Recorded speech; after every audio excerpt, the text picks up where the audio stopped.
A normal morning. Work, school runs, routine life. Then a knock at the door. Federal agents arrive with a message that changes everything. You must leave the United States. Not later. No matter how long you've lived here. No matter your job. No matter your family. That raises a disturbing question. Can the government deport anyone at once? Most people assume the answer is simple. Some say yes, some say no. But the truth is far more complicated than either side admits. Because deportation in America is not just about borders.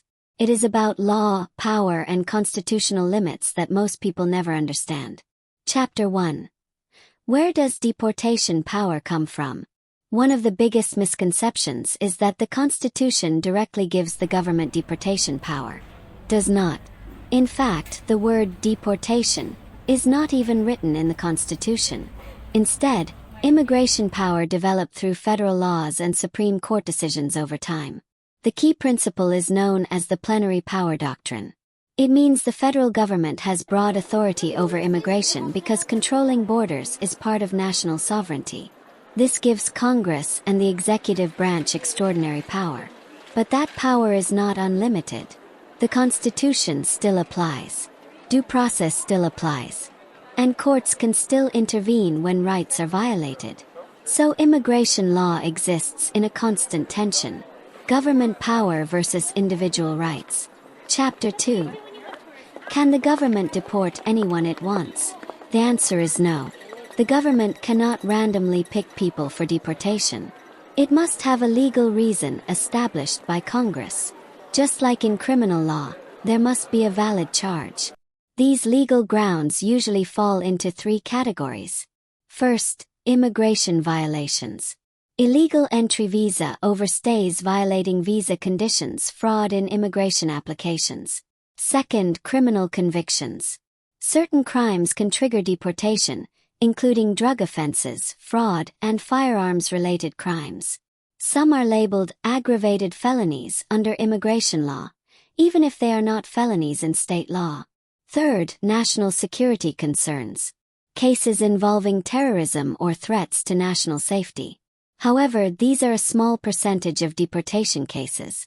Most involve ordinary immigration violations, not extreme crimes. Chapter 3. The green card myth. Many people believe a green card means permanent protection. Does not. It gives the right to live and work in the U.S., but not absolute immunity. Green card holders can still be deported for serious criminal convictions, immigration, fraud, abandoning residency, security-related issues. This is where many people are shocked. Someone can live in the U.S. for decades, own a home, raise children, pay taxes, and still face deportation because of a legal violation from years ago.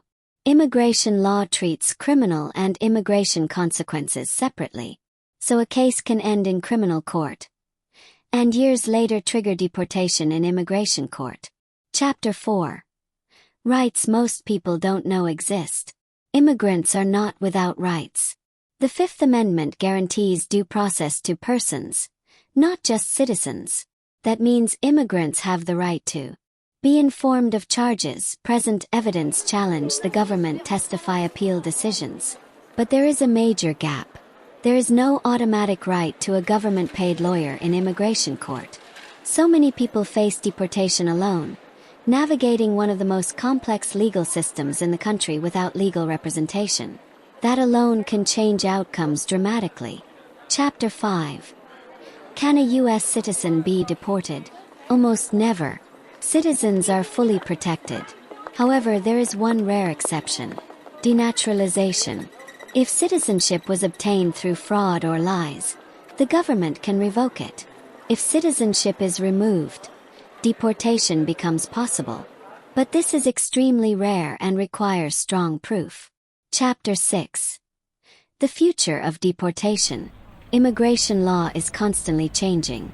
Different governments enforce it differently. But one thing remains the same. Deportation is not just politics, it is law. And behind every case is a human story. Families, children, careers, and futures.